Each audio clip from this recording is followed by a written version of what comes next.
Last word.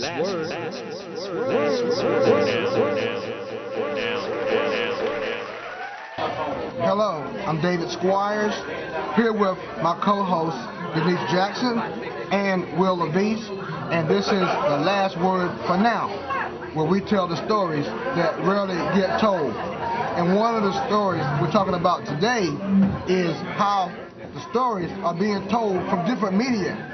The internet.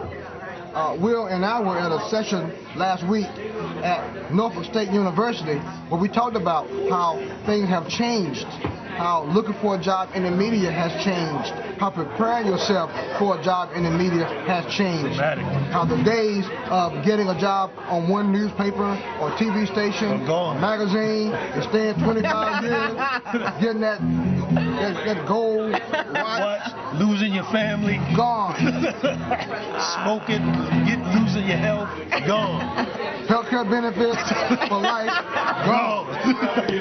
Are you all speaking from experience, maybe? Just a little bit. I think television so. too, though. But television, you change more.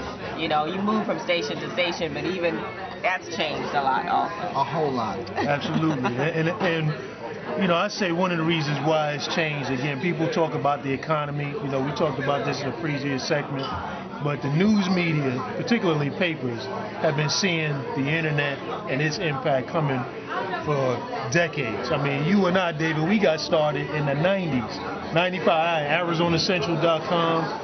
We were at BlackVoices.com. I got started earlier than that. Yeah, you got started back in the 40s. The Civil War.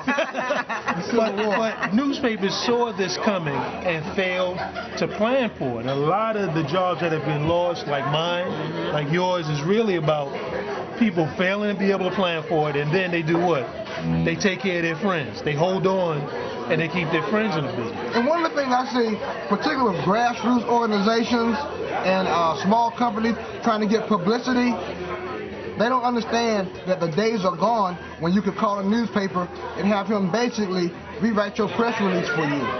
These days, these grassroots organizations are going to have to get professionally done press releases and get those to the media, and particularly to get them to the black press so that information can be reprinted with very little touching by human hands. People can't call you anymore and interview you and pull your press release together. You got to do more prep work if you want your event to get coverage. And a lot of these organizations, they get grants, so they want documentation. So they got to put more money into the public relations aspect of what they're doing. Why do you think more people? Well, same thing. Radio, really, iPods have really messed up radio. You know, satellite radio and so forth. So a lot of people really aren't listening, you know what I mean, to the radio anymore. So it's changed a lot. But why do you think that is, though? Is it just because people just aren't interested in newspapers anymore, reading them, or watching television anymore? Well, the internet is much more convenient. Obviously. Okay. I mean, the internet, again, digital, instant information. And it's free. Right. Free. I mean, that's a big key, that it's free. And absolutely, that a lot of people now, almost anybody can become a disseminator of information. And so this really brings us to, you know, something, David, you talked a lot about, you know, and one of the reasons why I wrote this book, you know, Fired Up, How to Win When You Lose Your Job, is that you got to get into what's called Me Inc. Me Inc. You know, you got to brand yourself, and you got to be able to develop yourself, develop your brand, and develop your extensions to remain relevant in this business. Somebody asked me, well, why did Miss HU send a letter to Obama? Well, how did we get ding, ding, ding. Me Inc. She was her brand. She got 2,000 Facebook friends. That's right. She could reach out and touch 2,000 people just like that. Me Inc. She could write a book. Could probably sell 2,000 copies just like that. So what you got going for Me Inc., Denise? I'm still working on Me Inc.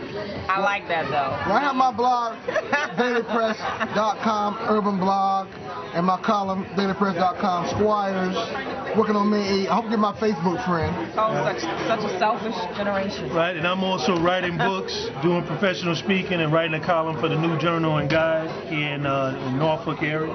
So, bottom line is young people need to be thinking about being entrepreneurial earlier and being authors earlier.